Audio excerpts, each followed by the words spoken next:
Hello friends, welcome to my YouTube channel. ഇന്ന് ഞാൻ തയ്യാറാക്കാൻ പോകുന്നത് ഉരുളക്കിഴങ്ങും സവാളയും കൊണ്ട് ഒരു ഉരുളക്കിഴങ്ങ് പെരട്ടാണ്.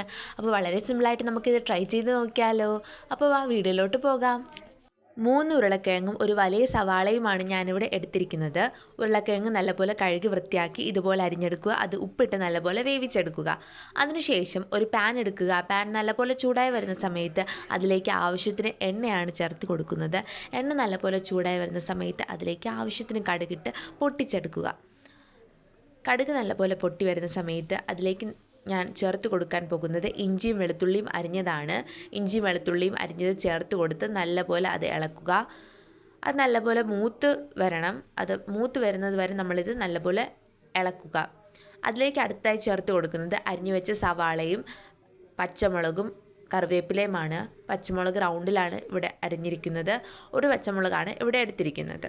അത് നല്ലപോലെ മിക്സാക്കുക. നല്ലപോലെ ഇളക്കുക.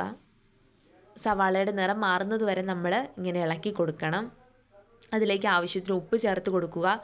എന്നിട്ട് നല്ലപോലെ മിക്സ് ചെയ്യുക. പിന്നീട് അതിലേക്ക് ആവശ്യത്തിന് മഞ്ഞൾപ്പൊടി ചേർത്ത് കൊടുക്കുക.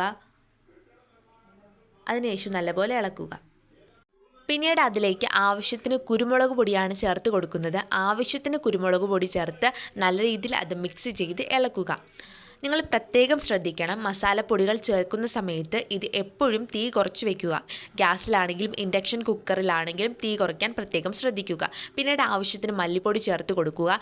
1 ടേബിൾ സ്പൂൺ മല്ലിപ്പൊടിയാണ് ഇവിടെ ചേർത്തിരിക്കുന്നത്. അതിനുശേഷം ആവശ്യത്തിന് ചിക്കൻ മസാലയാണ് ചേർക്കുന്നത്. അടുത്തതായിട്ട് ചിക്കൻ മസാല 1 ടേബിൾ സ്പൂണാണ് ഇവിടെ ചേർത്തിരിക്കുന്നത്. അതും നല്ലപോലെ ഇളക്കുക. 1 ടേബിൾ സ്പൂൺ മുളക് പൊടി ചേർക്കുക. മുളക് പൊടി നിങ്ങളുടെ ഇഷ്ടാനുസരണം ചേർക്കാവുന്നതാണ്. അതും നല്ല രീതിയിൽ ഇളക്കുക. അതിലേക്ക് നമ്മൾ ആവശ്യത്തിന് വെള്ളം ചേർത്ത് കൊടുത്ത് നല്ല രീതിയിൽ അത് വേവിച്ചെടുക്കുക.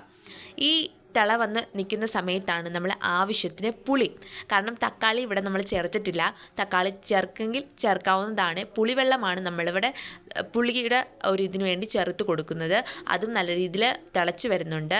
അപ്പോൾ ഇത് നല്ലപോലെ തിളച്ച് ഒരു ഗ്രേവി പരുവമൊക്കെ ആയി വരുന്ന സമയത്താണ് വേവിച്ച് വെച്ച ഉരുളക്കിഴങ്ങ് നമ്മൾ ചേർത്ത് കൊടുക്കുന്നത്. വേവിച്ച് വെച്ച് ഉരുളക്കിഴങ്ങ് ചേർത്ത് കൊടുത്ത് നല്ല രീതിയിൽ മിക്സാക്കി എടുക്കുക.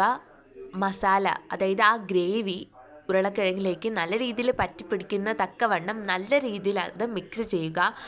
നല്ല രീതിയിൽ ആ ഗ്രേവി ഉരുളക്കിഴങ്ങിൻ്റെ എല്ലാ വശങ്ങളിലേക്കും ആയിട്ടുണ്ട്. അപ്പോൾ ഈ ഒരു പരുവമാകുമ്പോൾ നമുക്ക് അടുപ്പിൽ നിന്ന് മാറ്റാവുന്നതാണ്. നമ്മളുടെ ഉരുളക്കിഴങ്ങ് പെരട്ട് ഇവിടെ തയ്യാറായി കഴിഞ്ഞിരിക്കുന്നു. ഒരു പറ ചോറിനാൻ വേറെ കറികളുടെ ആവശ്യമില്ല. ഈ ഉരുളക്കിഴങ്ങ് പെരട്ട് മാത്രം മതിയാകും. വളരെ സിമ്പിൾ റെസിപ്പിയാണ് ഫ്രണ്ട്സ്. എല്ലാവരും ട്രൈ ചെയ്യണേ. എൻ്റെ വീഡിയോ ഇഷ്ടമായെങ്കിൽ ലൈക്ക് ചെയ്യണേ, സബ്സ്ക്രൈബ് ചെയ്യണേ. Bye friends.